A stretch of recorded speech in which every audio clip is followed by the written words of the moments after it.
Praise the lord. సహోదరులు భక్సింగ్ గారి అనుభవంలో దేవుడు తనకు బయలుపరిచిన దైవ మర్మములు, సమకూర్చుకొనుటలోని రహస్యములు. సంతోషించి గంతులు వేయము, యెహోవా గొప్ప కార్యములు చేసెను.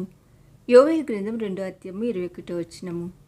ఆత్మీయముగా దేనిని పోగొట్టుకున్నను దానిని తిరిగి పొందవచ్చునని లేఖనము చెప్పుచున్నది. ఇది అసాధ్యముగా కనిపించినప్పటికీ దేవుని సహాయము, కృప, ఆయన వాక్యం ద్వారా తిరిగి పొందుట సాధ్యమే.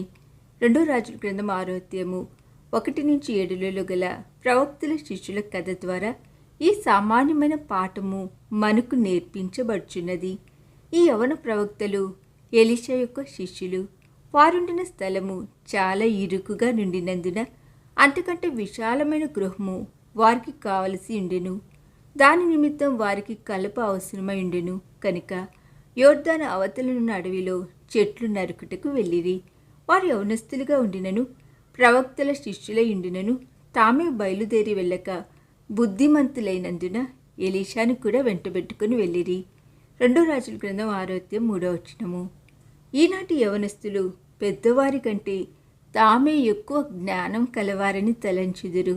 తమ వ్యక్తిగత సమస్యలలో ముసలివారి దగ్గరికి ఎందుకు వెళ్ళవలని ప్రశ్నించుదురు. ఈ యవనస్తులైతే గ్రహింపు కలిగిన వారు కనుక ఎలీషాను తమ వెంబడి రమ్మని కోరిరి. వారు మ్రానులను నరుకుచుండగా ఒక యవనస్తుని గొడ్డలి ఊడి నీటిలో పడిపోయెను.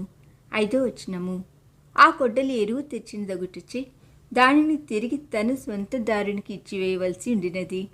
తన సమస్య నిమిత్తము ఈ యవనస్తుల దగ్గరకు వెళ్లకుండా జ్ఞానము కలిగి వృద్ధుడైన ఎలీషా దగ్గరకు వెళ్ళెను. అతడు ఎలీషాతో, అయ్యో నా ఏలినవాడా, నా నిర్లక్ష్యతను బట్టి గొడ్డలు ఊడి నీటిలో పడినది. అది ఎరువు తెచ్చినది కనుక దానిని ఇచ్చివేయవలెను. నేనేమి చేయవలెనో నాతో చెప్పుమని మొరపెట్టెను. ఎలీషా అదెక్కడ పడినదో నాకు చూపించమని అడిగెను. అతడు ఎలీషాకు ఆ స్థలమును చూపించగా ఎలీషా కొమ్మనొక దానిని నరికి నీళ్లలో పడివేశాను.